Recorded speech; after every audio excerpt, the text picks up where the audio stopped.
الرحمن الرحیم قال النبی صلی اللہ علیہ وسلم لا یؤمن احدکم حتی اکون احب الیہ من والدہ وولدہ والناس اجمعین او کما قال النبی صلی اللہ علیہ وسلم۔ دیکھو اس حدیث پاک کا ہم ترجمہ سنیں اور تھوڑا سا غور و فکر کریں، سوچیں کہ کیا حقیقت میں ایسا ہے یا نہیں ہے۔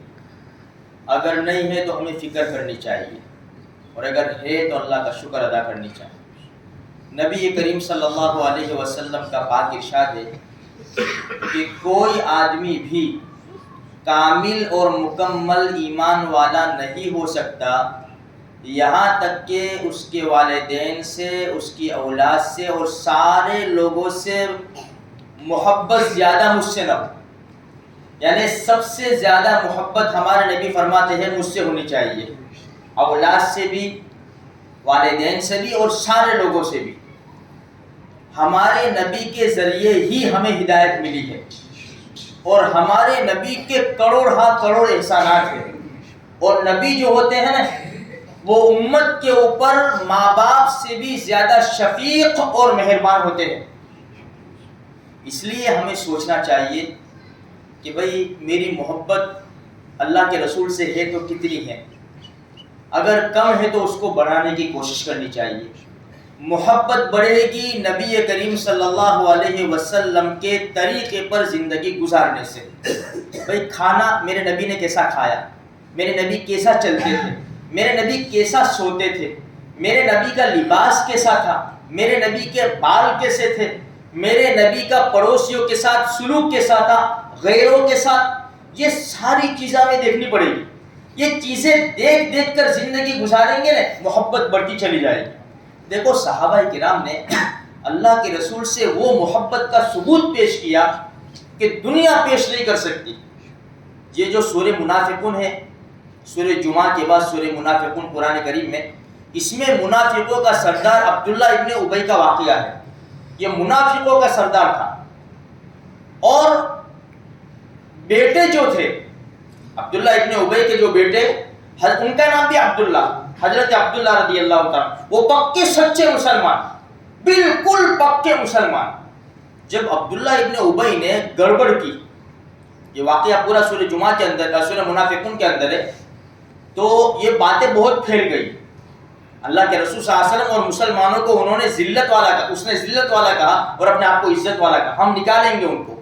یہ باتیں جب پھیلی تو حضرت عبداللہ رضی اللہ تعالیٰ تشریف لائے اللہ کے رسول صلی اللہ علیہ وسلم کے پاس، اور اللہ کے رسول کے دربار میں آ کر یوں کہا، یہ اللہ کے رسول، میرے باپ نے جو کچھ بھی کہا اس سے یقیناً آپ کو تکلیف پہنچی ہوگی۔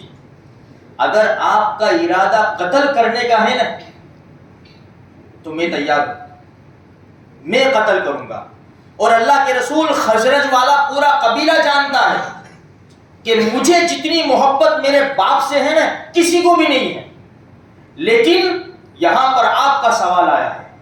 اللہ کے رسول، آپ کی محبت کے سامنے میرا باپ بھی کوئی حیثیت نہیں رکھتا۔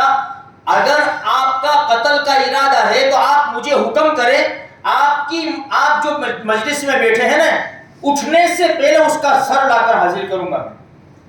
اس کو کہتے ہیں محبت۔ اندازہ لگاؤ، معمولی بات نہیں ہے، باپ سے دشمنی بھی نہیں ہے، باپ سے بڑا پیار، بہت محبت، لیکن اللہ کے رسول کی محبت کا آگے کچھ بھی نہیں۔ ہمارے نبی نے فرمایا میرا ایسا کوئی ارادہ نہیں ہے، میرا کوئی ایسا ارادہ نہیں ہے۔ بدر کے میدان میں باپ اور بیٹا سامنے آ گئے، ابو بکر صدیق رضی اللہ تعالیٰ عنہ اور ان کا بیٹا عبد الرحمن، جو بعد میں مسلمان ہوئے تھے۔ جب مسلمان ہو گئے، باپ بیٹا بات کر رہے تھے، تو عبد الرحمن کہنے لگے اپنے والد صاحب سے، ابو بکر صدیق رضی اللہ تعالیٰ عنہ سے، ابو پتہ ہے بدر کے میدان میں تم میری تلوار کے نیچے آ گئے تھے، چاہتا میں تمہیں قتل کر دیتا، لیکن میں نے سوچا کہ میرے باپ ہے اس لیے میں نے نہیں مارا۔ ابو بکر صدیق رضی اللہ عنہ فرمایا کہ بیٹا اگر تو میری تلوار کے نیچے آتا نا، میں یہ نہیں سوچتا کہ میرا بیٹا ہے، میں تو یہی سوچتا کہ میرے نبی کا دشمن ہے، میں موت کے گھاٹ اتار دیتا تجھے۔ ایسی محبت میرے بھائیوں، آج تھوڑی سی فائدے کے لیے ہم اللہ کے رسول صلی اللہ علیہ وسلم کے حکم کو توڑ دیتے ہیں، اس کو محبت نہیں کہیں گے۔ میں نے جیسے پہلے کہا نا ہمارے نبی کے طریقوں پر زندگی گزارنے کی ہم کوشش کریں گے، انشاءاللہ بہت بڑا فائدہ ہوگا۔ ہم صحابہ کرام کے مرتبے کو تو نہیں پہنچ سکتے، انہوں نے جو قربانیاں پیش کی، جو محبتیں اللہ کے رسول سے پیش کی ہے، ثبوت دیا ہے، نہیں پہنچ سکتے، اللہ کی قسم نہیں پہنچ سکتے۔ کچھ چھینٹے مل جائے نا، وہی ہماری نجات کے لیے کافی ہے۔ اللہ مجھے آپ کو سارے مسلمانوں کو توفیق بخشے، آمین۔